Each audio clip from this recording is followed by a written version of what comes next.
Merci d'être venu en ligne pour participer à cette nouvelle conférence où on va parler un petit peu, beaucoup même d'archéologie et de sciences au service des archéologues. On va parler des méthodes qui permettent aujourd'hui aux archéologues de déterminer ce que mangeaient nos ancêtres. Vous allez voir que c'est très intéressant, en tout cas pour ma part, et on parlera surtout aussi d'une des techniques en particulier. Je vous donnerai un exemple de comment on fait aujourd'hui pour pouvoir parler de l'alimentation. Les archéologues, en fait, depuis tout temps, enfin en tout cas aujourd'hui, veulent chercher l'intérêt scientifique. On cherche à déterminer vraiment ce qui va nous donner une information. C'est une archéologie qui est complètement différente des débuts parce qu'au 19e siècle, l'archéologue, finalement, c'est un personnage, un aventurier, presque on pourrait dire, qui va chercher le bel objet. C'est un peu l'image d'Indiana Jones finalement, qui part à l'aventure et qui va trouver des beaux objets. Aujourd'hui, l'archéologie et les archéologues, c'est plus vraiment ça. On est sur la recherche scientifique des éléments qui nous permettent de mieux connaître les populations d'antan. Et autant on a énormément de techniques pour pouvoir déterminer tout ce qu'on veut savoir sur ces populations, autant elles ne peuvent pas forcément toutes être mises en place à chaque fois pour chaque époque et pour chaque fouille. Et en réalité, vous connaissez sûrement ce qu'on voit le plus de l'archéologie, c'est-à-dire les fouilles. Vous voyez dehors, par exemple, quand vous passez dans la rue, vous voyez une fouille avec des archéologues qui sont en train de déterrer, de mettre au jour ces éléments archéologiques. Mais ça, c'est qu'une partie du travail. Et c'est la partie, je dirais, la moins importante au niveau du temps. Je parle importante au niveau du temps, attention. Et après, il y a tout un travail de post-fouille qui va être réalisé et qui va nous permettre de pouvoir faire parler ce qu'on trouve. Donc, il y a vraiment deux temps dans l'archéologie, le moment où on est dehors et où on va trouver les vestiges archéologiques et le moment où on va analyser ces vestiges archéologiques.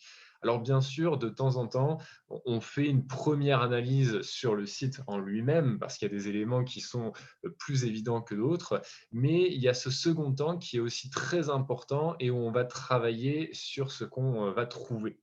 Alors, quand on parle d'alimentation, par exemple, eh bien, on va s'intéresser à plusieurs éléments. Moi, j'ai distingué ces éléments, on le verra, en deux catégories. Une catégorie que j'ai appelée l'approche indirecte et puis une catégorie où on est sur une approche directe. Donc, l'approche indirecte, j'entends par là ce qu'on va étudier autour de l'individu pour pouvoir savoir, pour pouvoir avoir une idée de ce qu'il consommait. Et on a énormément d'éléments qui peuvent nous aider. Alors pour les époques les plus proches, il y en a un qui est tellement évident que je ne l'ai même pas marqué sur le PowerPoint, c'est le livre de recettes. Évidemment, c'est une source qui est très importante, une source qui est utilisée notamment par les historiens en premier lieu et qui nous permet déjà d'avoir une idée de ce qui était consommé à une époque donnée. Le problème du livre est double. Alors vous allez voir que chaque méthode en fait a des avantages, mais elle a aussi des inconvénients et généralement ces méthodes elles sont complémentaires. L'avantage du livre, c'est que vous avez une recette. Alors, vous avez les aliments qui vont être consommés, mais en plus, vous allez avoir la façon dont ces aliments vont être cuisinés. Ce qui est important aussi de pouvoir savoir, c'est est-ce qu'on fait rôtir la viande, est-ce qu'on la fait bouillir, et cela, ça peut changer en fonction des époques et aussi en fonction de la situation sociale dans laquelle vous vous trouvez. Mais le problème du livre, justement, je viens de le relever, c'est que généralement, à l'époque médiévale, par exemple, on a beaucoup de livres à partir du XIIIe siècle. En tout cas, on en a plusieurs dizaines des livres de recettes qui nous sont parvenus de toute l'Europe de ces époques-là. Eh bien, le souci, c'est qu'un livre, ça coûte assez cher à l'époque et ce n'est pas n'importe qui va écrire un livre de cuisine. Ce n'est donc pas n'importe quelle recette que vous allez trouver dedans et il est quand même assez rare de trouver les recettes de gens, entre guillemets, communs, c'est-à-dire de paysans, par exemple. On a surtout des livres de recettes de grandes maisons. Donc ça pose un problème dans le sens où cette image, cet aperçu de l'alimentation n'est pas forcément un aperçu de la population, de l'ensemble de la population. Alors, on remonte avec les livres jusqu'à en Europe, l'Antiquité, avec les Romains, par exemple. On en a un exemplaire qui nous est arrivé de livre de recettes romaines, qui est en fait une copie qui a été réalisée pendant l'Antiquité, la fin de l'Antiquité, début de l'époque médiévale. Donc là encore, on voit les limites du livre, c'est-à-dire que finalement, après l'Antiquité, après, si vous étiez là la dernière fois, ce qu'on appelle la proto-histoire, donc ce moment où vous avez des populations qui commencent à écrire et d'autres qui n'écrivent pas, vous ne pouvez pas remonter plus haut. C'est-à-dire qu'on n'a pas de livres, évidemment, qui ont été écrits à la préhistoire, parce que c'est la définition même de la préhistoire, il n'y avait pas d'écriture. Et c'est là où on va devoir trouver d'autres méthodes pour pouvoir approcher, donner un aperçu de l'alimentation. Et peu importe la méthode que vous employez, vous aurez généralement une sorte d'aperçu, pour le moment en tous les cas. Parce que les techniques archéologiques se développent au fur et à mesure du temps. D'ailleurs, l'archéologie, il faut que vous considériez ça comme un livre que vous lisez. Mais à chaque page que vous lisez, eh bien, lorsque vous fouillez, vous pouvez déchirer cette page et la chiffonner, la jeter. Pourquoi je dis ça? Parce que quand on fouille, on détruit. Et toute l'information scientifique que vous n'avez pas récoltée pendant que vous détruisiez cette page, si vous ne l'avez pas enregistrée quelque part, elle est perdue. Et généralement, on laisse aussi des sites qu'on connaît très bien. Je donne l'exemple d'Entremont, par exemple. Ce site-là n'a pas été fouillé en entier, mais on a gardé une réserve pour si jamais on a d'autres techniques qui évoluent pour pouvoir nous dire encore plus de choses par rapport à ces vestiges qui sont encore enfouis. Donc, on a une technique archéologique qui va se développer. Et aujourd'hui, on a plusieurs approches, dont celle indirecte, dont fait partie le livre, mais aussi l'étude de l'environnement, ce que j'appelle dans le sens large, le sens de la nature finalement, parce que avec des études sur les pollens, par exemple, des études sur la faune et la flore près d'un site archéologique, on est capable aujourd'hui de déterminer ce qui poussait ou ce qui ne poussait pas aux alentours. Alors ça a ses limites parce que vous pouvez très bien ne pas retrouver un pollen qui était pourtant présent, une plante qui était présente. C'est-à-dire qu'on peut être sûr qu'il y avait quelque chose, mais on ne peut pas être sûr qu'il n'y avait rien. Et finalement, on a quand même une belle image des ressources que les populations locales pouvaient exploiter en fonction de ce qu'ils avaient. Et on n'a pas évidemment les mêmes ressources à utiliser en fonction des outils qu'on utilise. Parce que vous imaginez bien, par exemple, que au Paléolithique, quand on n'a pas tous les outils qu'on a pendant le Néolithique ou même l'Antiquité, eh bien, on va consommer différemment. Et ces outils, ces armes, les contenants aussi, les formes des casseroles, des marmites, etc., va déjà pouvoir nous donner une indication sur comment on consommait les différents produits de la nature qui étaient à notre disposition. Là encore, on a une limite, c'est qu'en étudiant cette alimentation et cet environnement, vous ne pouvez pas être sûr, et c'est le cas pour l'ensemble des méthodes que j'ai appelées indirectes, vous ne pouvez pas être sûr que votre individu a bien consommé ce qui était proche de lui, ce qui était à sa disposition. Donc c'est pour ça que j'appelle ça une approche indirecte, parce que finalement, même si vous étudiez l'environnement et les outils des populations, vous ne pouvez pas être à 100% sûr qu'elles ont consommé ce qu'elles ont produit, même si, en tout cas en tant qu'individu, même si vous avez quand même une bonne indication et des bonnes pistes, des bonnes hypothèses. Et ces études vont aussi se concentrer sur les rejets, sur tout ce qui est détritique. En fait, les poubelles sont des mines d'informations pour les archéologues et aujourd'hui, fouiller une poubelle, finalement, ça vous donne énormément, énormément de choses, d'informations sur tout ce qui se faisait, notamment lorsqu'on est sur des époques reculées comme le néolithique ou même avant, où vous n'avez pas toutes les sources dont on a parlé alors. On va retrouver par exemple des couches qu'on appelle détritiques, parfois des couches d'excréments, où on va pouvoir retrouver de petits objets. Alors, généralement, ces objets, on les trouve en tamisant. la plupart du temps, en tamisant notamment avec des tamis de différentes tailles pour trouver différents objets. Et encore une fois, cette méthode, elle s'adapte par rapport au chantier de fouille sur lequel vous êtes et ce que vous avez envie de chercher sur ce chantier de fouille. Il s'avère que dans ces couches-là, on peut très bien tamiser et trouver, par exemple, des arêtes et des petits os. Des arêtes et des os auprès desquels on serait passé totalement à côté si on n'avait pas tamisé la terre qu'on avait enlevée. Par exemple, sur un site où j'ai fouillé qui s'appelle Ponto, qui était près de Martigues, on faisait systématiquement cela dans la zone d'habitat et on a retrouvé énormément de petites arêtes et surtout des dents de dorade.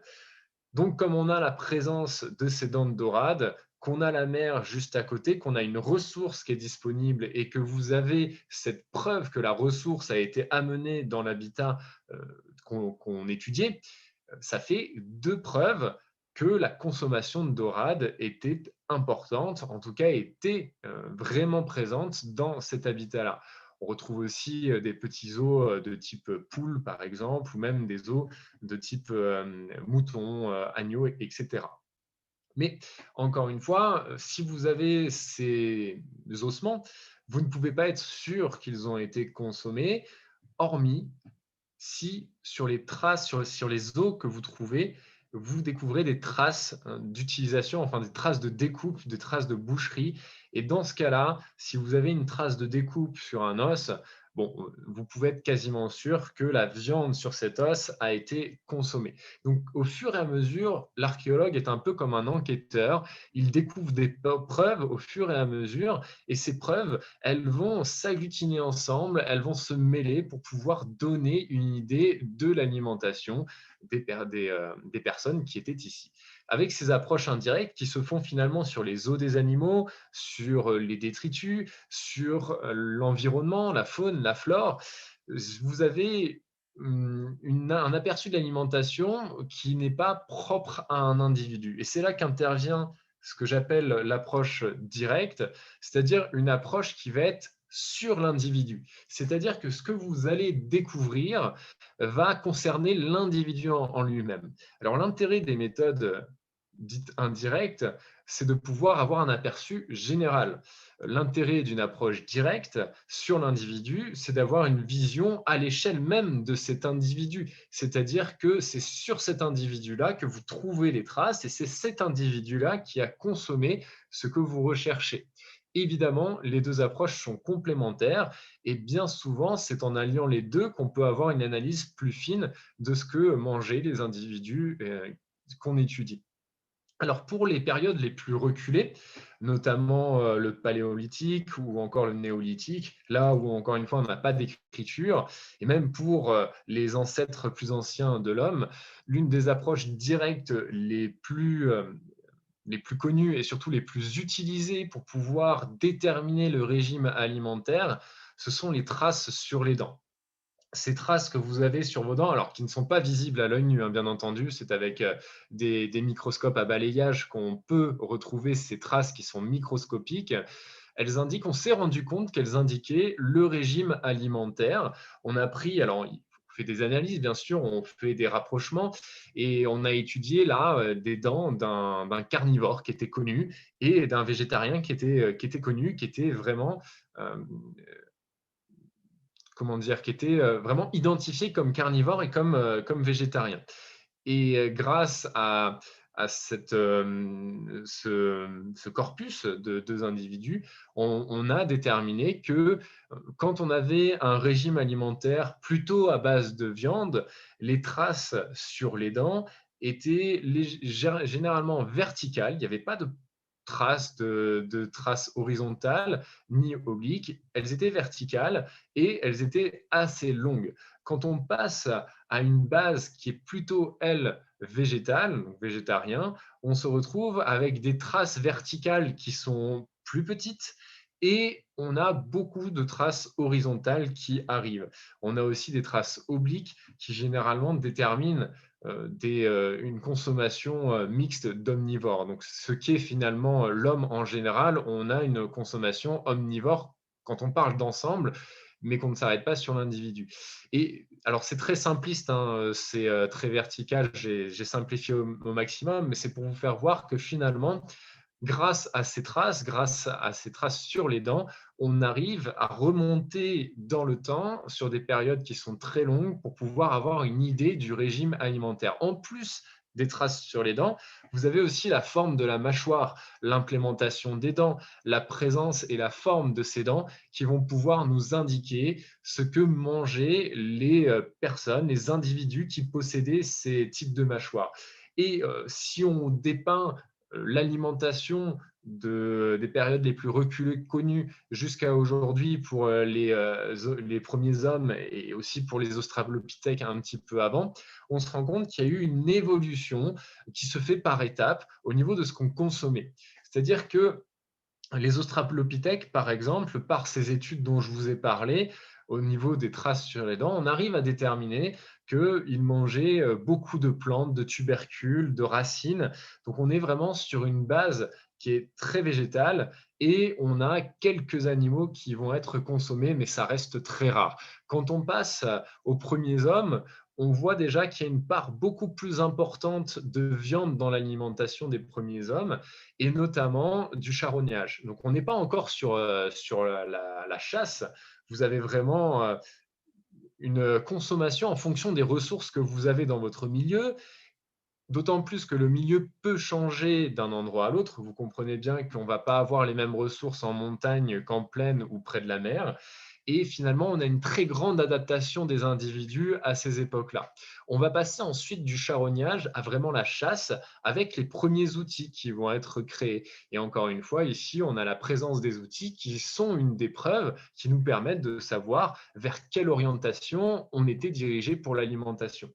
Donc, au Paléolithique, on a une alimentation qui est presque 50-50. Vous avez 50% de consommation qui représente des végétaux, qui représente des plantes, des feuilles d'arbres, par exemple, des fruits aussi.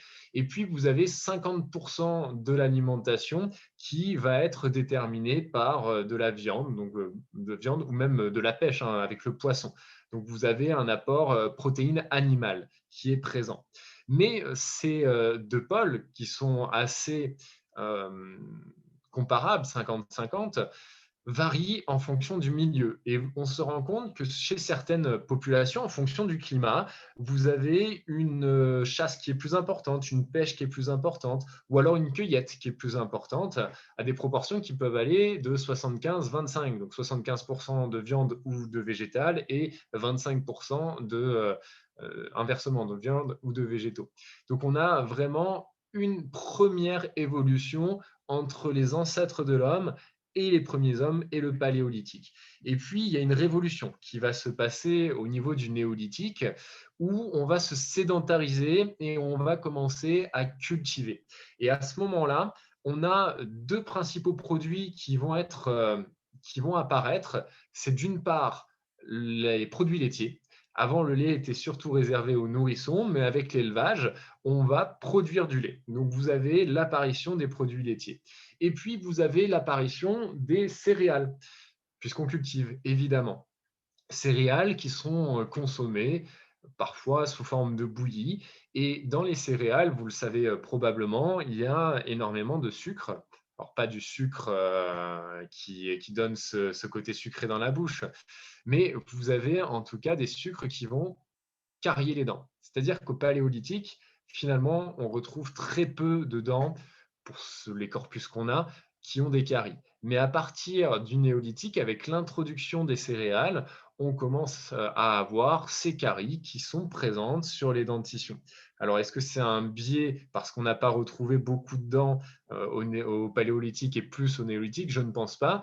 On a vraiment ces dents qui vont posséder ces traces de pathologie, donc des caries, qui vont être très présentes. Donc ça, encore une fois, c'est un autre indice, les pathologies, sur une forme de consommation.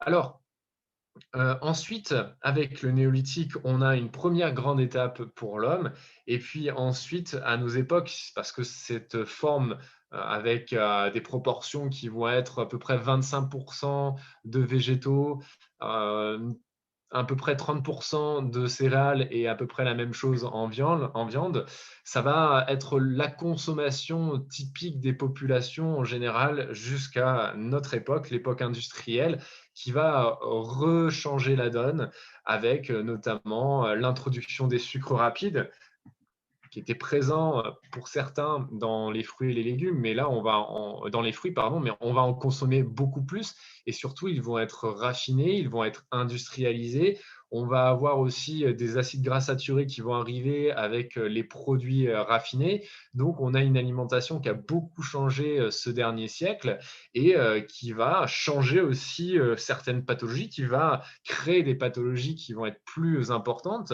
Notamment, vous avez l'obésité qui va apparaître ou les maladies cardiovasculaires qui vont être plus importantes à notre époque que ce qu'elles n'avaient été avant. Par contre, en général, aujourd'hui, on a une alimentation qui est beaucoup plus variée, avec en proportion quasiment égale des légumes, des sucres rapides, des céréales, des produits laitiers et de la viande. Évidemment, vous le savez, peut-être certains d'entre vous ont des régimes alimentaires qui sont différents des autres.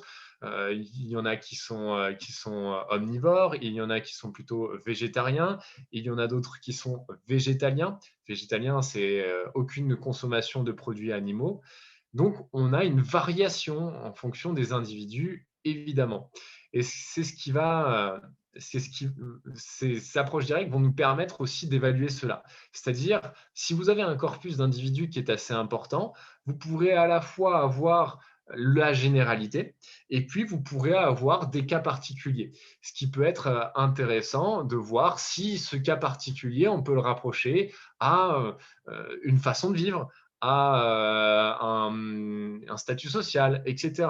Donc, c'est toutes ces approches qui sont très intéressantes dans l'alimentation.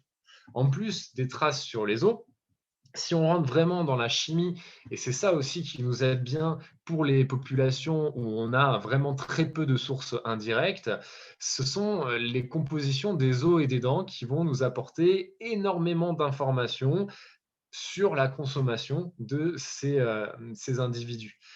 Vous voyez que j'ai listé dans composition des os et des dents plusieurs rapports, donc le rapport du strontium et du calcium par exemple, où on a un marqueur de l'alimentation en végétaux. Vous voyez qu'il est élevé ce rapport dans les végétaux, mais qui diminue progressivement par la suite.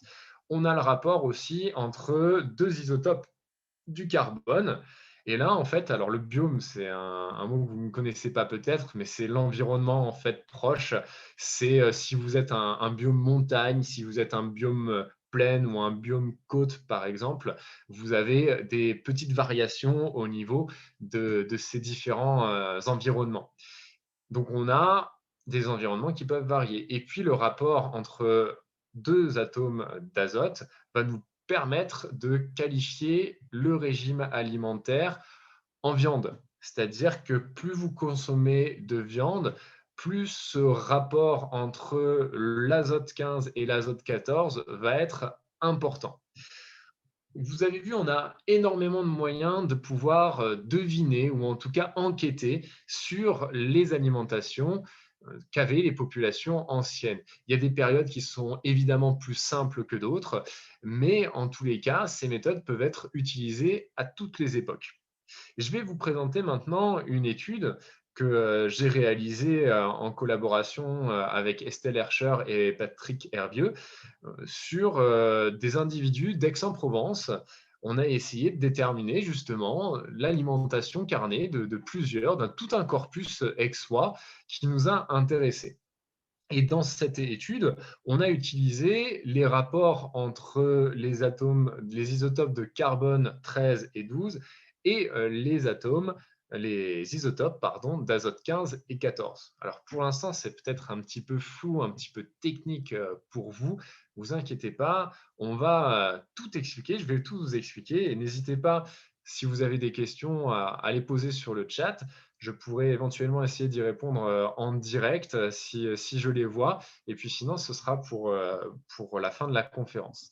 Comment on fait? Déjà, pour pouvoir étudier évidemment quelque chose, il faut qu'on ait un corpus. Le corpus, c'est la somme des individus qui va nous permettre de pouvoir faire notre étude. Et pour l'étude dont je vais vous parler, qui a eu lieu donc à Aix-en-Provence, sur des fouilles qui avaient eu lieu avant les années 2000 pour la plupart, on a sélectionné des individus qui étaient issus des recherches au niveau du couvent des Observantins. Donc le couvent des Observantins que vous avez ici, qui est pas loin en fait de la tour Luc que vous avez ici à Aix-en-Provence et l'hôtel Aquabella. Donc aujourd'hui, tout ce site-là, c'est le parking que vous avez, le parking des Thermes, et plus, un peu plus derrière. Donc toutes ces fouilles, elles ont été faites sur un ancien couvent des Observantins. Alors les Observantins, ce sont des religieux, donc c'est un ordre religieux qui est issu de la règle de Saint François d'Assise et qui est même un durcissement de cette règle de Saint François d'Assise qui stipule que vous devez vivre de façon frugale, que rien ne vous appartient et que vous devez vivre simplement. Ce qui nous intéressait dans cette population, c'était de pouvoir savoir si ce régime alimentaire pouvait être visible dans les études sur les rapports d'azote et de carbone qu'on allait faire après. Donc, on se demandait si cette population pouvait avoir une différence par rapport à d'autres personnes. Alors, vous verrez un peu plus tard que ça n'a pas été si facile que ça, parce que on sait que le couvent des Observantins, le cimetière du couvent des Observantins a été ouvert par la suite aux habitants. C'était un moyen de subsistance supplémentaire pour ces Observantins qui n'avaient pas forcément l'argent nécessaire pour pouvoir pallier aux besoins les plus communs. Et donc, ils ont, comme aujourd'hui, quand vous enterrez quelqu'un dans un cimetière, cela vous coûte de l'argent, et bien c'était le même principe. Pour pouvoir vous faire enterrer là-bas, il fallait payer votre concession.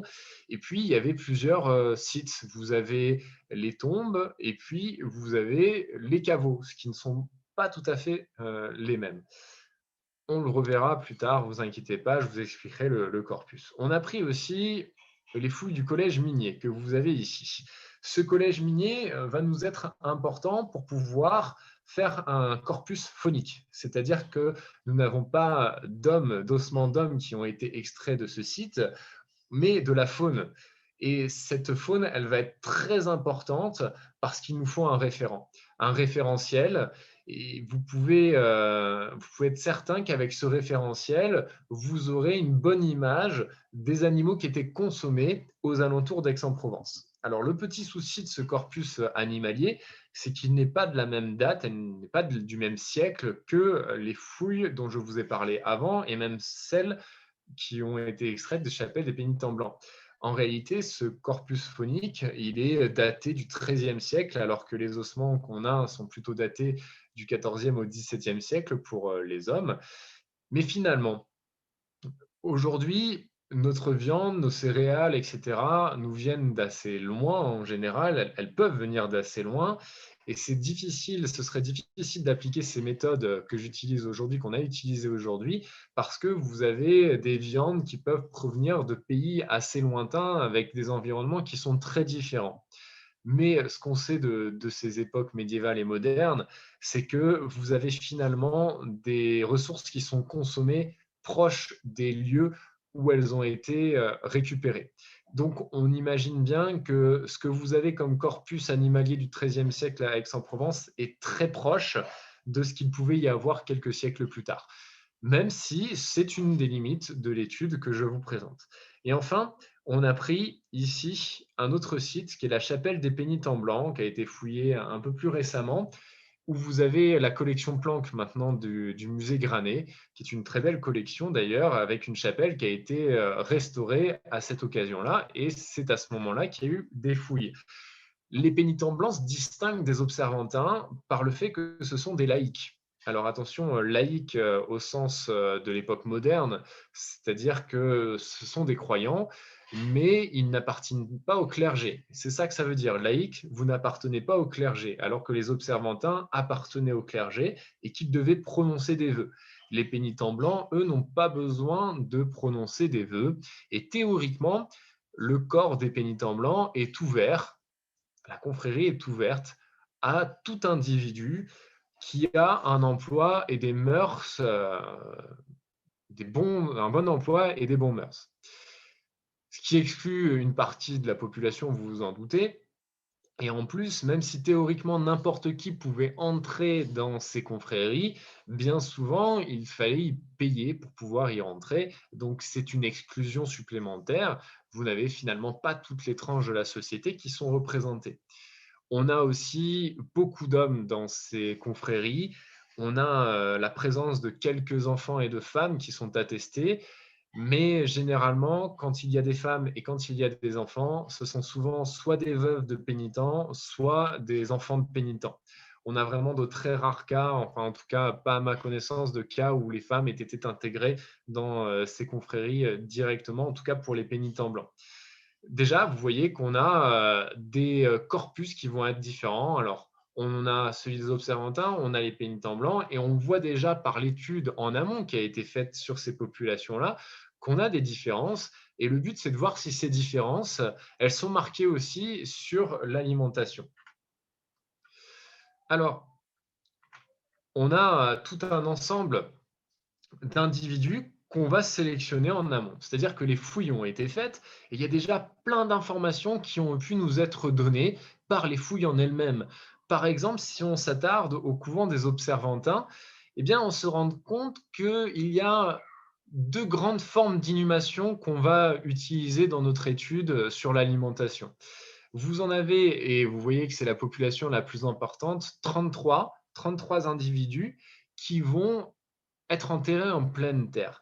Ceci, ça nous est donné par le travail des archéologues de terrain qui utilisent un petit peu les mêmes méthodes que les médecins légistes d'aujourd'hui. Quand il y a un crime, par exemple, ils regardent tous les éléments qu'il y a autour, si le corps a été enterré, pour pouvoir savoir s'il y avait un linge autour, s'il était enterré dans un cercueil, etc., etc. Et toutes ces informations, on peut les voir encore avec la position des os, par exemple. On a aussi la possibilité de savoir si ce sont des hommes ou des femmes grâce généralement au bassin. Vous avez des études qui ont été menées sur la forme des bassins qui sont différents chez les hommes et les femmes. Alors, vous voyez qu'il y a des indéterminés et des indéterminables. Les indéterminés, c'est-à-dire qu'on n'a pas encore fait l'étude à savoir si c'était un homme ou une femme, mais on a encore la possibilité de le faire. C'est-à-dire qu'on n'a pas tout utilisé, on n'a pas utilisé toutes les méthodes pour savoir si c'était un homme ou une femme. Les indéterminables, on a essayé de tout faire et c'est impossible de pouvoir savoir en l'état actuel de la recherche si ce sont des hommes ou des femmes. Vous voyez que au niveau des termes, donc là c'est le couvent des Observantins, vous avez une répartition qui est d'à peu près 27% d'hommes, 31% de femmes, et puis le reste, ce sont des indéterminés ou des indéterminables. Finalement, on a quand même un corpus qui est à 50-50. Si on enlève les indéterminés et les indéterminables, vous avez 10 femmes pour 9 hommes. Là, les termes, ce sont toutes les personnes qui ont été enterrées en pleine terre, donc qui font partie des 33 individus des Observantins. Dans le caveau, qui s'appelle le caveau 19, on remarque aussi une présence presque comparable d'hommes et de femmes, c'est-à-dire 7 hommes pour 5 femmes, 5 femmes. Et puis, vous avez la fouille des pénitents blancs qui va nous donner une grosse proportion d'hommes, presque 75%, et donc uniquement 2 femmes, sachant qu'il y a aussi 3 individus qui sont indéterminables. Donc tout ça, c'est le corpus que nous allons étudier. Et avec ce corpus humain, on va aussi prélever 25 taxons phoniques. Qu'est-ce qu'un taxon? C'est une espèce. Donc on va prélever 25 animaux qui on va en prendre généralement 3 ou 4 par groupe et qui vont nous permettre de faire ce que je vous ai dit tout à l'heure, le référentiel pour pouvoir déterminer l'alimentation. Non mais c'est bien, on a le corpus maintenant, on a notre référentiel, mais comment on va étudier ça? Alors, si vous avez fait un petit peu de physique-chimie, même s'il y a longtemps, vous savez peut-être qu'il y a plusieurs éléments dans l'univers. Là, vous en avez trois, par exemple, l'oxygène, l'azote et le carbone, et que ces atomes possèdent des isotopes qui sont différents. Alors, qu'est-ce qu'un isotope? Eh bien, c'est un élément, par exemple le carbone, qui possède un même nombre de neutrons, mais pas un même nombre de protons. Vous voyez par exemple qu'on a ici présenté 3 atomes de carbone, donc le carbone 12, le carbone 13 et le carbone 14. Alors, je suis sûr qu'en archéologie, ce carbone 14 que vous avez là, vous en avez déjà entendu parler pour la datation. C'est un élément qui est utilisé aujourd'hui en archéologie et qui permet de dater environ jusqu'à 50 000 ans avant 1950. Donc c'est une technique qui a ses limites. Et comment on fait ça? Parce que le carbone 14, c'est un élément radioactif qui va décroître. C'est-à-dire que dès que vous mourrez, cet élément va décroître. Il y en a de moins en moins. Et comme on connaît cette décroissance, comme on connaît la demi-vie du carbone 14 et qu'on connaît la façon dont le carbone 14 diminue dans le corps par rapport à un autre élément, par exemple le carbone 12, qui lui est stable, ça va nous permettre de savoir la date à laquelle l'individu ou le taxon phonique ou de flore est mort. Du carbone, hein, vous en avez dans le bois, vous en avez dans les eaux, euh, vous en avez donc un peu partout, mais vous ne pouvez pas, par exemple, dater une céramique avec la technique du carbone 14. Donc, le principe ici, c'est d'utiliser un isotope qui décroît. Nous, on a un autre principe pour l'alimentation, c'est d'utiliser des atomes qui sont stables.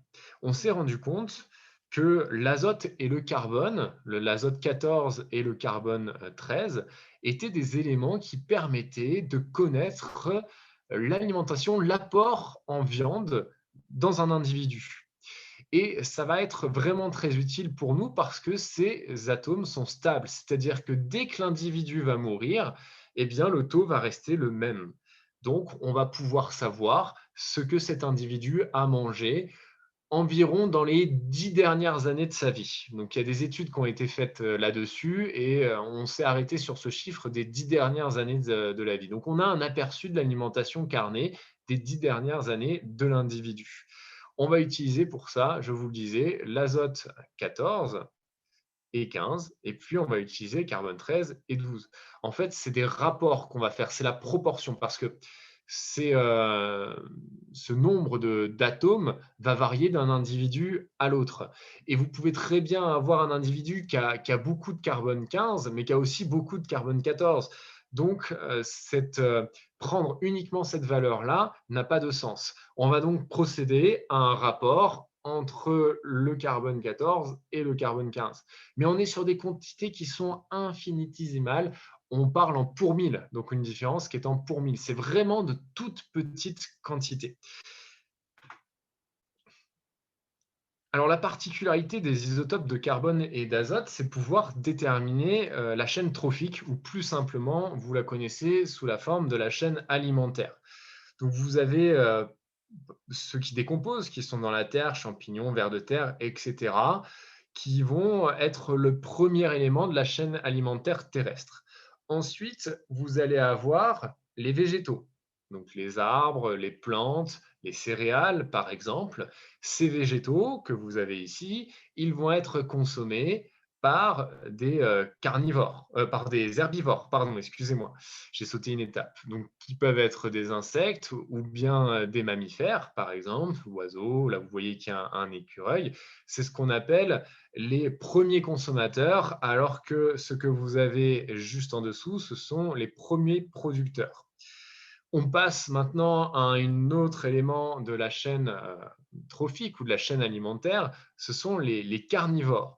Donc, ces carnivores vont consommer les animaux de la chaîne alimentaire en dessous, qui eux-mêmes ont consommé les végétaux. Et puis au-dessus des carnivores, vous avez ce qu'on appelle les top carnivores, typiquement les omnivores et notamment l'homme, évidemment, qui vont consommer ces premiers carnivores.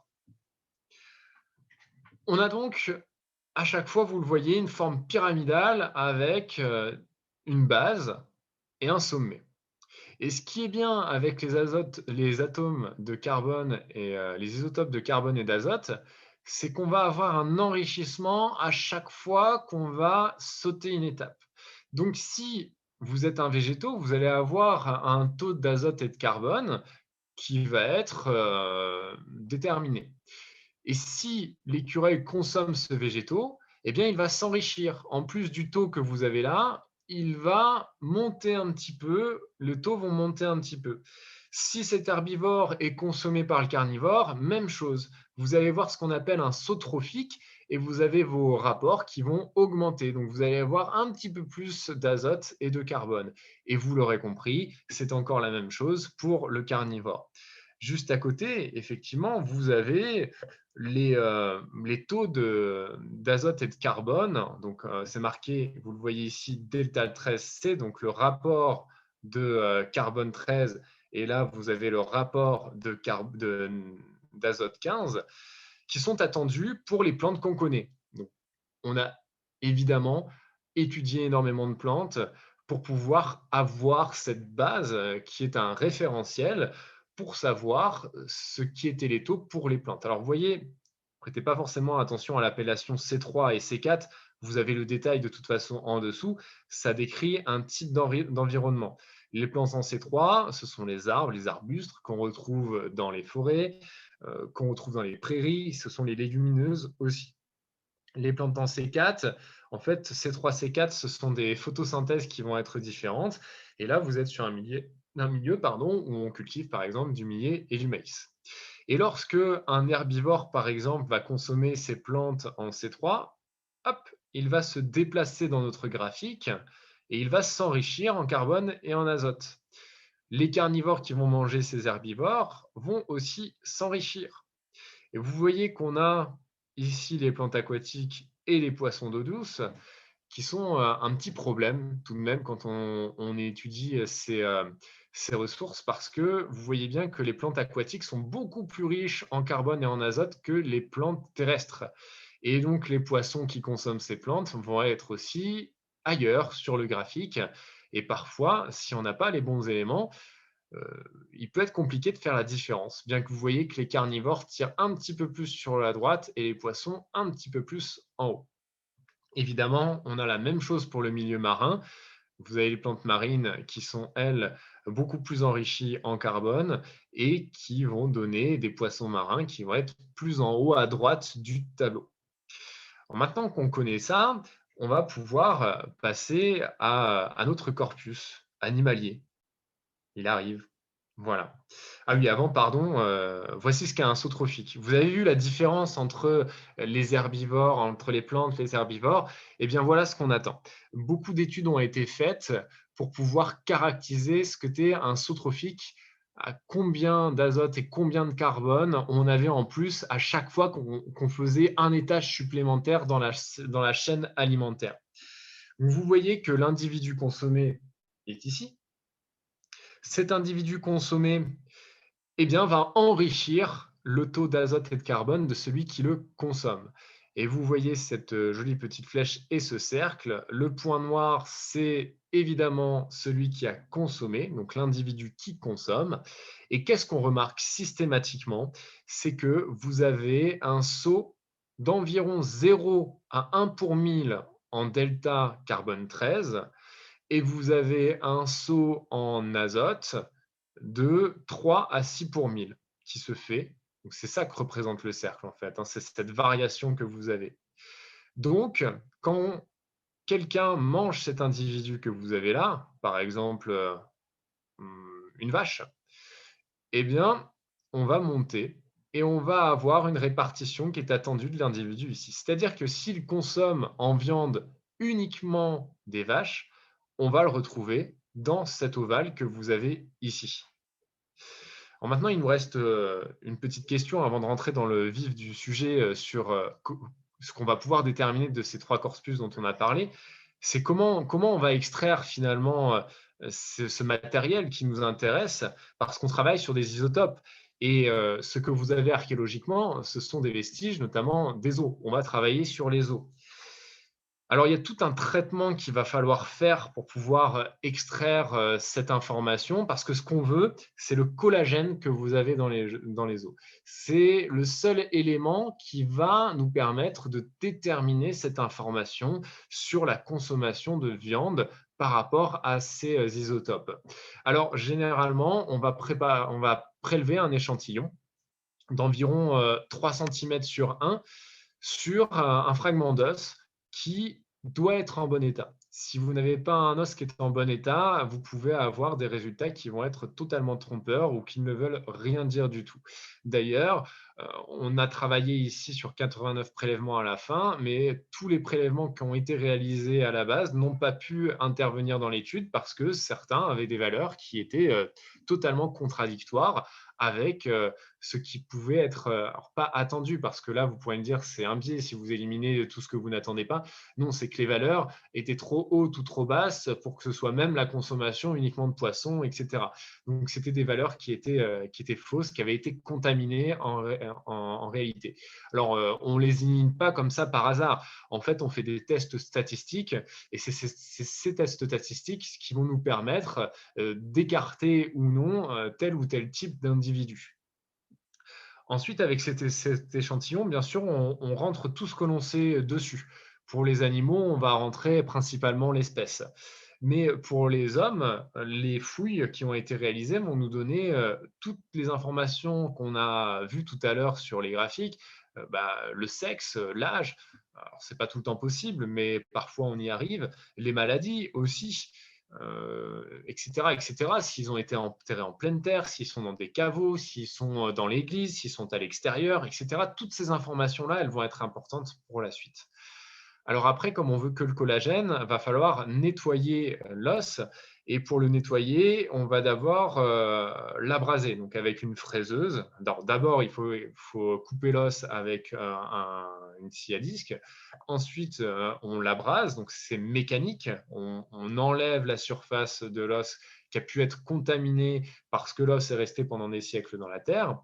Et puis ensuite, on fait un premier lavage dans un caisson ultrason avec une durée qui varie de 120 à 300 secondes pour pouvoir éliminer ces autres parties qui restent après l'abrasion. On met à sécher et on procède après à un nettoyage chimique. Alors, pour pouvoir extraire le collagène, il va falloir réduire l'os presque en bouillie, donc à une granulométrie qui est très petite, d'environ 0,7 mm. Donc, on est sur des fractions où il faut, avec un broyeur donc, à la main, hein, c'est très très long à faire, mais les résultats après, vous êtes content d'avoir fait cette étape-là. Donc ça, c'est généralement ce qu'on ne voit pas hein, dans les études archéologiques et dans l'archéologie, c'est qu'il y a tout un temps de préparation. Et cette poudre qui va être obtenue, c'est une poudre d'os qui va être ensuite plongée dans l'acide chlorhydrique, donc le HCl, une solution, à une température ambiante. Alors, 20 minutes. Déjà, on a cette première chose qui va nous permettre par la suite de pouvoir enlever tout ce qui est minéral dans l'os. Donc, vous avez la partie minérale qui va être totalement enlevée après le filtrage. Et c'est ce qu'on appelle la décalcification. Donc, à partir de ce moment-là, on obtient une sorte de pâte où il y a notre collagène, mais où il y a encore des éléments qui sont indésirables. Et cette fois-ci, on va les traiter par une solution d'acide chlorhydrique qui est beaucoup moins concentrée. Hein. Vous le voyez, c'est marqué sur le PowerPoint, hein, environ 100 fois moins concentré que la première fois. Et cette fois-ci, le temps va être beaucoup plus long, 17 heures à 100 degrés. Et avec ce dernier traitement, on a du collagène, mais on a aussi de la présence de l'eau. Et l'eau, c'est contaminant. En réalité, tout ce qu'on enlève là, ça s'appelle la matrice.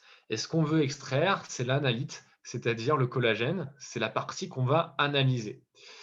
Et pour enlever l'eau, il va falloir faire un traitement qui s'appelle la lyophilisation et qui va permettre d'éliminer l'eau par sublimation. Ce qui veut dire on va passer d'un état solide, donc de l'eau congelée, de la glace, à un état gazeux sans passer par l'étape liquide. Donc, on va passer directement de la glace à la vapeur, ce qui va nous permettre en réalité de ne pas contaminer notre extrait de collagène qui va être sec. Et ensuite, on envoie ce collagène qui est prêt en analyse et on va procéder à ce qu'on appelle une analyse par spectrométrie de masse de rapport isotopique, qui va nous donner les rapports isotopiques qu'on a vus tout à l'heure. Donc nos échantillons sont prêts, on les envoie au laboratoire, le laboratoire nous renvoie les résultats et à partir de ce moment-là, on peut commencer à les interpréter. Alors là, pour l'instant, vous n'avez que le corpus animalier. Et vous voyez qu'il y a 4 grandes catégories qui ont été répertoriées. On fait aussi avec ce qu'on peut, et vous voyez qu'ici, par exemple, nous n'avons eu que pour cette étude qu'un seul carnivore. Donc, Felis catus, c'est un chat.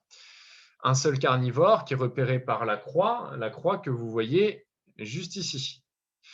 Donc, on a un carnivore qui, si on regarde bien, est au-dessus des herbivores. Donc, pour l'instant, en théorie, tout va bien.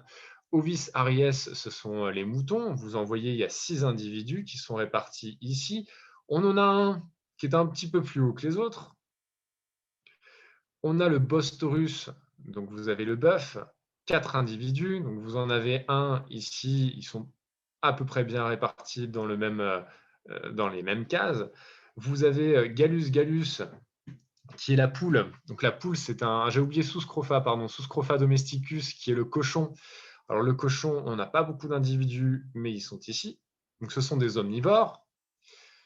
Donc consommation de plantes, vous le savez, et de viande. 2 omnivores. 4 autres omnivores qui sont des poules, Gallus gallus. Et vous avez la Anser spe qui est l'oie, qui est cachée en fait, je crois, sous une des poules.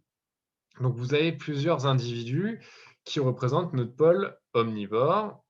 Le pôle ici carnivore est mal représenté dans notre étude parce que nous n'avions qu'un seul. Puis vous avez le pôle herbivore. Ce qu'on a rajouté au final après l'étude, mais qui ne sont pas des ossements qui ont été issus des fouilles du collège minier de tout à l'heure, ce sont ces 4 tunidés que vous avez là, qui n'ont pas été pris à Aix-en-Provence. En fait, ce même pas des individus à part entière, ce sont des moyennes d'individus tunidés sur d'autres sites archéologiques. Et si on les a ajoutés, c'est que par la suite, dans notre étude, ils vont être très importants parce que, vous le verrez plus tard, la consommation de poissons permettrait éventuellement d'expliquer les résultats que nous avons obtenus. Sur le côté droit, vous avez les moyennes, c'est-à-dire qu'on a rassemblé tous les herbivores et puis on a rassemblé tous les omnivores. Donc ça représente 14 herbivores et 6 omnivores. On va faire une moyenne avec écart type pour pouvoir avoir une moyenne qui n'est pas fixe, mais plutôt une zone où on attend ces herbivores. Et on remarque qu'entre les herbivores que vous avez ici et les omnivores, c'est-à-dire ceux qui consomment en partie les herbivores, vous avez un enrichissement d'azote et un enrichissement de carbone. Alors, les chiffres exacts ici, ce n'est pas forcément très important, mais vous voyez bien qu'on est entre 0 et 1 pour 1000 en carbone et qu'on est entre 3 et 6 pour 1000 en azote. Donc, on a bien notre saut trophique. On a bien la preuve ici, avec ces isotopes-là, que les individus herbivores ont potentiellement été consommés par les individus omnivores de la même époque que vous avez ici. Donc, ce référentiel va nous permettre déjà de vérifier que nos échantillons sont viables parce que vous avez bien cette différence entre omnivore et herbivore, à savoir que sur des hommes, comme il y a différents régimes alimentaires, la vérification n'est pas forcément évidente. Parce que vous pouvez tomber sur des individus qui mangent que de la viande ou qui mangent que des végétaux. Ici, sur les animaux, c'est différent. Vous avez des animaux qui vont consommer pratiquement tout le temps leur régime alimentaire, surtout pour les herbivores. Les omnivores, vous avez le cochon mange beaucoup de vers comme la poule, etc. Donc vous avez quand même un enrichissement qui va être qui va être, comment dire, déterminé et qui va être déterminant ici. Alors le cochon mange aussi tous les restes, vous lui donnez du poulet, il va manger du poulet, etc. Donc, comme ce sont des animaux qui sont évidemment sous Scrofa domesticus domestiqués, qui sont élevés, vous avez ici un bon exemple de la consommation de ces animaux. Et ce corpus, ensuite, on va l'interpréter en fonction des différents taxons, enfin des différents individus humains que l'on a. Donc là, on a rajouté les humains. Donc vous avez toujours nos animaux qui sont un peu éparpillés ici, et puis vous voyez nos humains qui sont là. Et on a nos 3 groupes qui sont représentés. Vous avez le groupe des termes, ceux qui sont enterrés en pleine terre, qui sont en bleu clair ici. Donc qui commencent quand même assez bas, vous voyez avec cet individu notamment, et puis qui peu à peu montent jusqu'au niveau des pénitents et du caveau 19. Donc les pénitents blancs sont enterrés près de la chapelle, enfin près du saint dans la chapelle, et le caveau 19 est un caveau qui est aussi dans l'église. Je répète, les termes, ce sont des individus qui ont été enterrés en pleine terre et qui ne sont pas donc dans les bâtiments. Ce qu'on peut regarder, c'est qu'à l'œil, déjà, on peut voir quand même une différence entre ce groupe des termes que vous avez ici et puis le groupe des pénitents que vous avez en bleu foncé et celui du caveau. Ce qu'on peut remarquer aussi à l'œil, mais qui est beaucoup moins évident, c'est qu'apparemment, on a des individus du caveau 19 et des pénitents qui, dans les résultats, sont assez similaires au niveau de leur consommation en protéines animales. Ce qui nous conforte dans l'idée que ce sont des valeurs qui sont exploitables, c'est que Felis catus, que vous avez ici, est bien au milieu, ici. Comme il consomme, comme c'est un top carnivore, si vous voulez, il peut avoir des taux qui sont semblables aux hommes et on le retrouve bien ici. Alors, encore une fois, on n'en a qu'un, mais en tous les cas, on a des bons indices qui nous permettent de dire qu'on peut continuer à travailler sur ce corpus. Reste à déterminer si on a bien un saut trophique quelque part, si on peut déterminer ce qu'ont mangé de façon préférentielle tous ces hommes qui sont ici. Alors,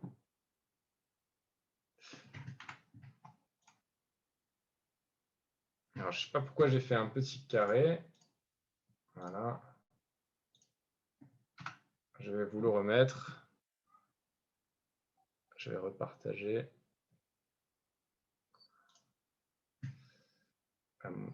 Le logiciel a complètement planté.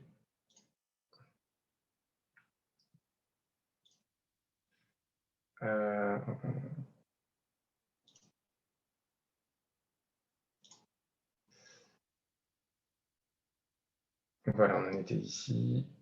Justement, pour pouvoir déterminer s'il y a une différence déjà que je vous expliquais entre les 3 groupes qu'on a constitués, les 3 corpus qu'on a constitués, on va faire des statistiques, on va faire les moyennes, les écarts-types, on va faire des tests aussi de statistiques en fonction du nombre d'individus que vous avez. Parce que dans cette étude en particulier, on pourrait reprocher de ne pas avoir énormément d'individus. Vous avez 33 personnes issues des termes, donc de la pleine terre, où vous avez 16 personnes qui sont issues de la chapelle des pénitents blancs, 15 personnes qui sont issues du caveau 19. Ce sont des effectifs qui sont relativement faibles, mais qui finalement sont statistiquement viables par rapport au test qu'on a déterminé. Et ce dont on se rend compte à la fois sur le graphique que vous avez ici avec les couleurs et que vous avez à une échelle différente à côté. Donc là, vous avez la même échelle que sur le graphique d'avant. Et là, on a zoomé un petit peu plus pour pouvoir se rendre compte des différences. Et évidemment, statistiquement, les tests nous confortent dans la vision qu'on a ici visuelle. C'est la vision visuelle, pardon pour la répétition, où on a 2 groupes qui vont vraiment se distinguer d'un autre. Alors attention, ça ne veut pas dire que les individus du caveau et des pénitents blancs ont mangé ceux des termes, non, pas du tout. Enfin, dans certaines sociétés, on a de l'anthropophagie, mais là, ce n'est pas le cas à Aix-en-Provence pour ce qu'on en sait en tous les cas. Et ce que ça veut simplement dire, c'est que l'hypothèse qu'on va pouvoir poser est la suivante. Les populations, les individus des termes n'ont pas le même apport en protéines animales que ceux des pénitents et ceux du caveau 19. Donc on a une différence. Et maintenant, ce qu'il va falloir déterminer dans la suite de notre enquête, c'est comment peut-on expliquer cette différence. Alors, on va dessiner sur nos graphiques les sauts trophiques qui sont attendus. Donc là, vous avez notre ensemble d'herbivores qui est ici. Le saut trophique attendu, si les humains avaient mangé uniquement des herbivores, il est ici. Et on voit qu'une partie des individus sont bien dans ce cercle-là, notamment tous ceux qui sont ici, ont une consommation en herbivore qui est probablement la base des protéines animales qu'ils sont en train de manger. Mais ça n'explique pas tout, parce que vous voyez bien qu'il y a une grande partie aussi d'individus qui sort de ce cercle. Donc pour tout cela, on a une consommation qui est différente. On voit que la population des termes, pour pas mal d'individus, est constituée d'herbivores, mais que ce n'est pas le cas pour tous.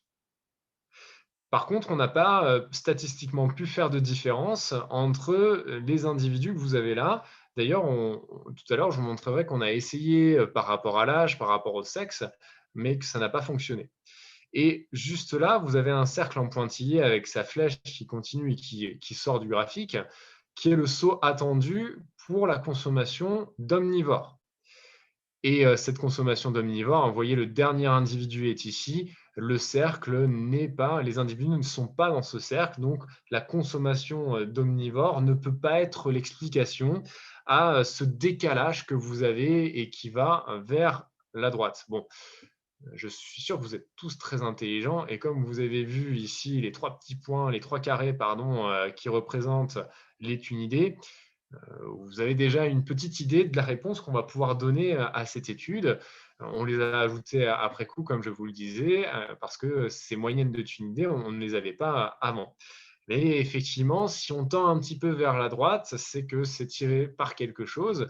Et c'est pour ça qu'on va se poser l'hypothèse de la consommation de protéines animales issues du milieu marin, parce que vous avez Aix-en-Provence qui est quand même proche de la mer.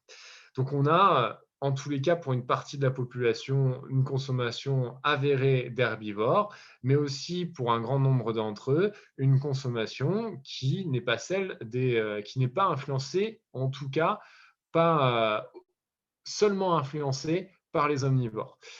Vous pouvez me dire, mais si on fait un mélange herbivore-omnivore, ça ne permet pas d'expliquer ce décalage? Bien non, parce que le cercle se terminerait ici. Donc, si vous mangiez de l'herbivore et de l'omnivore, on arriverait à un cercle qui serait entre les deux, si vous voulez, qui serait par là. À la limite, vous avez peut-être un individu ou deux qui seraient concernés.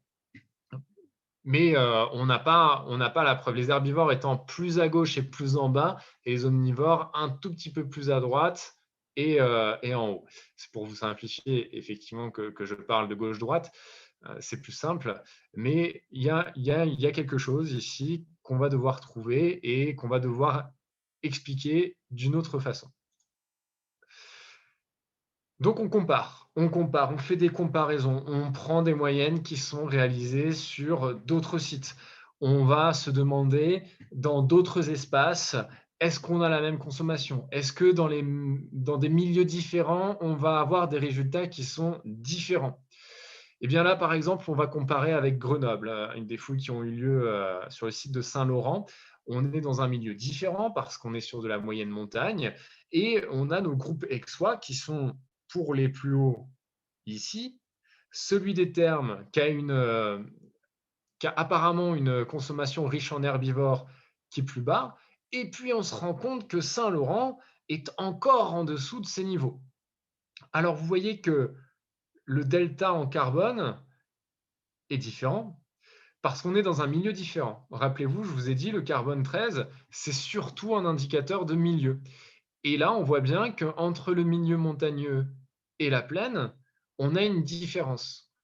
On a une différence aussi d'azote. Donc, on n'a pas les mêmes protéines animales qui vont être consommées, ou en tout cas, on n'a pas la même proportion de protéines animales. Alors, il y a quand même une petite chose dont je dois vous parler et dont il faut faire attention quand on fait des comparaisons, c'est le corpus référentiel. Parce que en fonction des milieux, vous avez des animaux qui ne vont pas avoir le même taux d'azote et le même taux de carbone. Si bien que généralement, on va étalonner. Alors là, le graphique que vous voyez sur cette diapositive n'a pas été étalonné. Mais on s'est rendu compte que la différence entre les faunes d'Aix-en-Provence et les faunes de Saint-Laurent n'était pas suffisante à expliquer le grand écart que vous avez ici et qui a été vérifié par des tests statistiques. Donc finalement, on a bien une différence de consommation entre le site de Saint-Laurent, qui est un milieu de moyenne montagne, et Aix-en-Provence. De ce fait, on a un indice. C'est pas par là qu'il faut chercher. La consommation de protéines animales est influencée par autre chose. On compare donc avec d'autres sites. Là, on en prend deux, Rome et York. Donc, vous l'avez deviné, Rome et York, ce sont deux ports. On a donc des populations qui habitent dans des milieux côtiers et même pour Rome des milieux méditerranéens semblables à la ville d'Aix-en-Provence. Vous avez le premier graphique à gauche, ici, qui représente les résultats bruts des études. On remarque nos populations aixoises, qui sont ici pour les pénitents blancs, ici pour le caveau 19 et tout en bas pour les termes. Rome est ici, pardon, et vous avez Olsand, donc York, qui est en haut.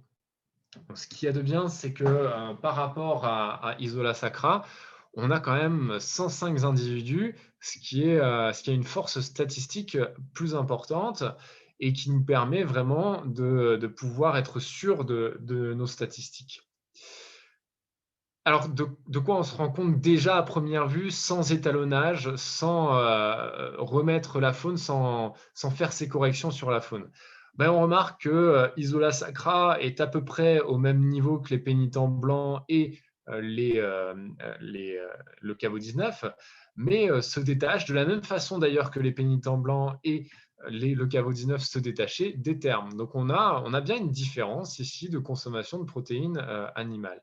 Et puis là, on a aussi des statistiques qui s'envolent un petit peu plus haut. Donc, on a une consommation qui doit être plus importante de protéines animales d'un milieu différent par rapport à ce que vous avez là. Et ce qui est intéressant, c'est que si on étalonne la faune, cette fois-ci, si on fait en sorte qu'un bœuf d'Aix-en-Provence ait les mêmes taux qu'un bœuf d'Isola Sacra ou de York, de All Saints, eh bien, on se rend compte que le graphique est un petit peu différent. On est sur la même échelle, mais vous avez des positionnements qui ont changé. On a toujours nos termes, hein, nos enterrés en pleine terre qui sont en bas ici. Par contre, on se rend compte qu'ici, on a des taux qui ont un tout petit peu changé avec Isola Sacra qui est plus bas que ce qu'il ne pouvait paraître avant étalonnage, mais on a quand même une similitude. Sachant, bien sûr, chose que je ne vous ai pas dit parce que ça paraît évident, mais à Isola Sacra, enfin, c'est pas si évident que ça, vous me direz, Isola Sacra et All Saints ont une consommation de produits marins qui est attestée. C'est-à-dire qu'on sait que ces populations-là mangeaient notamment des poissons, des thunidés, des dorades, des merlus, etc. Donc on a la preuve que ces populations mangeaient bien des protéines animales. Et c'est pour ça d'ailleurs qu'on les a comparées avec les corpus sexois, parce que comme on a un corpus qui est identifié comme consommateur de poissons, les comparer avec Aix prend tout son sens pour savoir si à Aix on consomme du poisson ou pas à cette époque-là. Et statistiquement, ces trois ensembles, enfin ces quatre ensembles même, sont assez proches. Et ils sont différents de ce que vous avez en bas de ces termes. Alors, on a, c'est vrai, celui-ci qui est entre nos caveaux, nos pénitents et nos termes, mais vous avez bien un décalage. Là, le décalage le plus important, c'est celui-ci qui détermine le milieu de là où la protéine animale a été consommée. Et là, c'est encore plus exacerbé au niveau de Isola Sacra. Si on continue à comparer, enfin à utiliser ces résultats, on fait des petites statistiques encore une fois et on va faire des zones de répartition en fonction de la consommation de protéines animales. Et vous voyez que sur le graphique de gauche, on a déterminé plusieurs ensembles. Vous avez un premier cercle ici en trait plein, un deuxième qui est en trait séparé, puis un quasiment en pointillé tout en haut. Et vous avez l'explication. Ici, dans le cercle le plus haut, c'est l'aire de répartition théorique d'individus dont la consommation est basée essentiellement sur le poisson, surtout sur les cunidés d'ailleurs par rapport à l'étude que l'on a. Donc 75% de poisson, 25% de viande. On a fait un autre cercle où les individus, cette fois-ci, consomment environ une part égale de protéines de poisson et de protéines animales, donc 50%, 50%.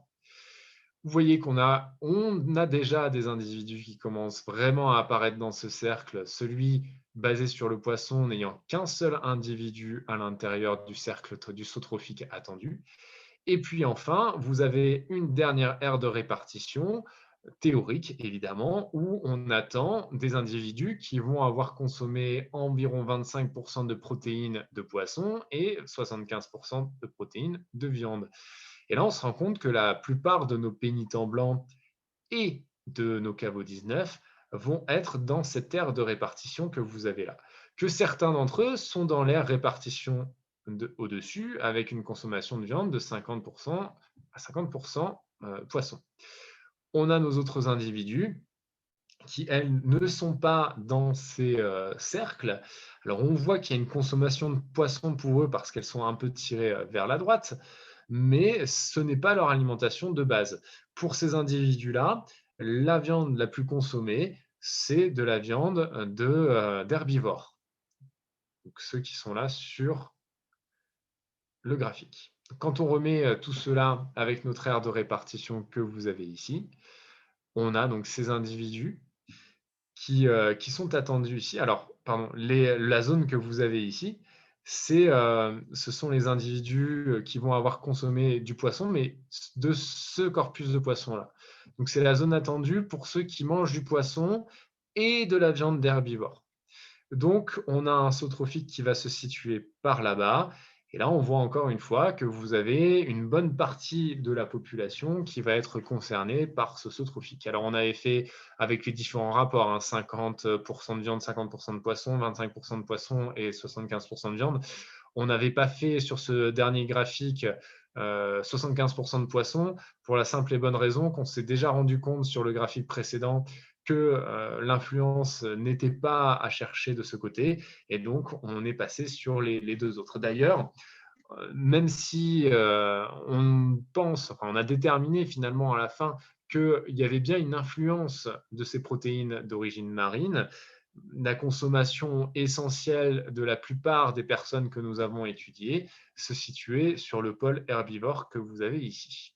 Donc, grâce à toutes ces informations, grâce au corpus animalier que nous avons pu réaliser, on a un aperçu à la fois pour chaque individu, mais aussi de façon générale pour chaque corpus, c'est-à-dire les termes, les pénitents blancs et le caveau.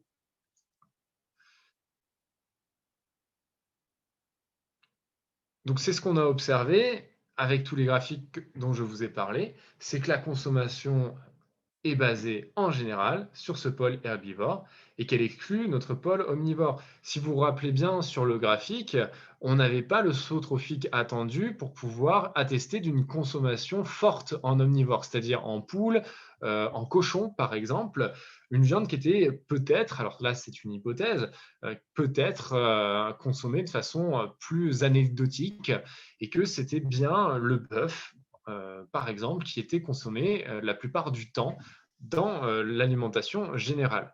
On voit aussi que la consommation de poissons est plus élevée, c'est ce qu'on a vu sur les graphiques juste avant, pour les ensembles du caveau 19 et pour les pénitents blancs. Donc on a un rapport entre ces deux populations-là et le cimetière des thermes, ceux qui sont enterrés en pleine terre, qui est différent. On a des individus qui sont enterrés dans des caveaux et dans des sépultures qui sont à l'intérieur des bâtiments, près des saints, qui semblent avoir consommé plus de poissons que les personnes qui ont été enterrées en pleine terre. Et c'est ce qu'on voit, d'ailleurs, c'est ce dont je vous parlais, ça correspond à différents modes d'inhumation. Par contre, on a des limites. Alors, qu'est-ce qu'on pourrait en dire de ce rapport entre consommation de poissons et modalités d'inhumation différentes?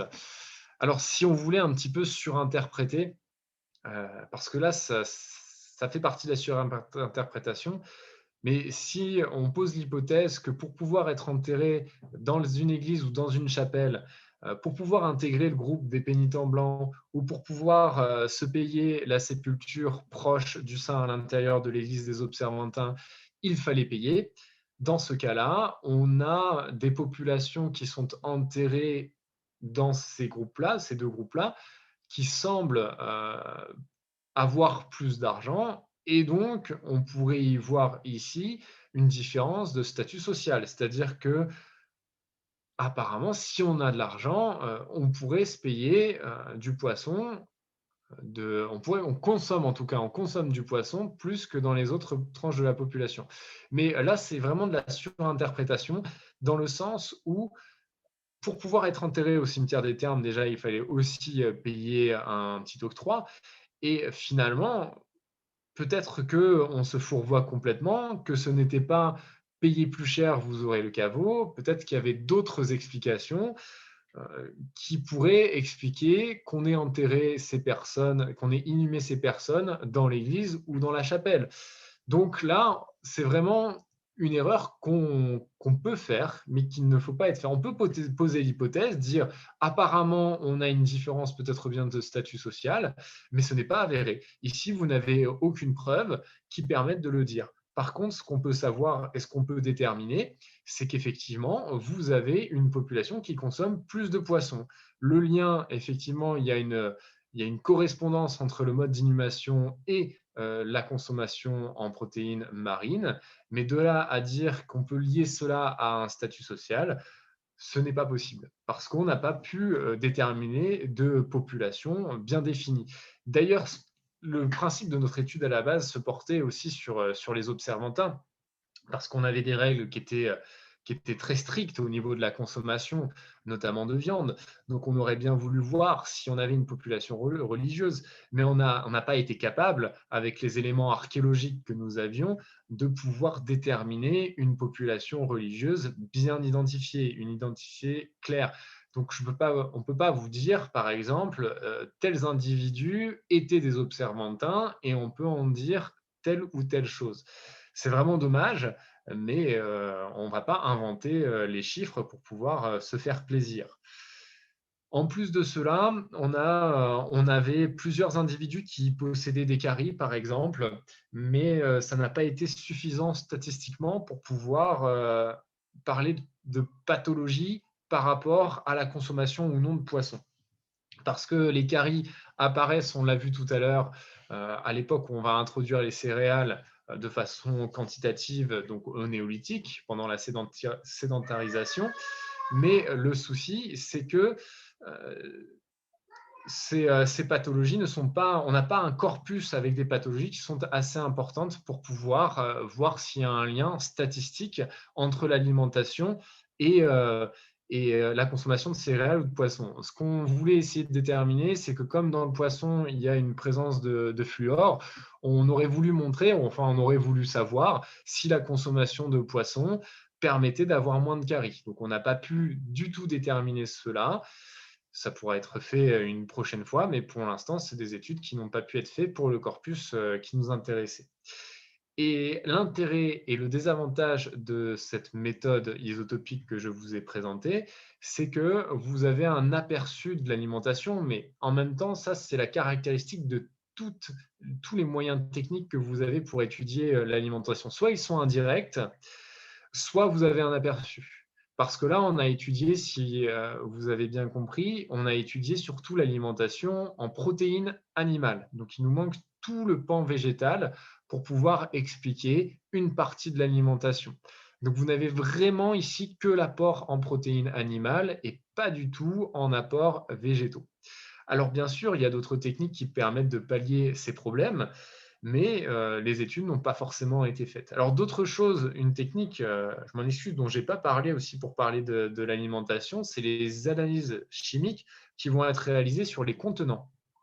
Les contenants, notamment par exemple, tout ce qui est ustensiles de cuisine, tout ce qui est outils de conservation. À Entremont, par exemple, on a retrouvé des dolias, pardon, et dans ces dolias, sur des fragments, on a fait des études physico-chimiques en essayant de déterminer les éléments, les biomarqueurs, en fait, parce que dans un raisin, par exemple, vous avez des biomarqueurs chimiques. Dans de l'huile, vous avez des biomarqueurs chimiques. Et à Entremont, ils se sont rendus compte, pour certains dolias de conservation, là où on mettait soit le vin, soit l'huile, eh bien, on a retrouvé des traces de biomarqueurs de raisin, par exemple, ce qui atteste de la production de vin. Mais vous dire qu'il était consommé à Entremont, sur l'oppidum qu'il y a au-dessus d'Aix-en-Provence, peut-être pas. Donc là, on a encore un aperçu d'alimentation. Et en fait, c'est avec toutes ces méthodes qu'on arrive à créer un régime alimentaire, parce qu'au fur et à mesure qu'on a ces indices, d'une part l'alimentation en viande, d'autre part l'alimentation en végétaux, comment cuisiner aussi, comment votre viande elle va être cuisinée. C'est un indice qui est intéressant aussi, si elle est bouillie, si elle est rôtie, si elle est grillée. Toutes ces informations, elles sont complémentaires. Et les informations sur la cuisson de la viande, elles vont être déterminées aussi par la forme des ustensiles de cuisine. Vous ne faites pas cuire de la même façon dans une marmite que vous faites cuire dans une casserole ou même dans une poêle.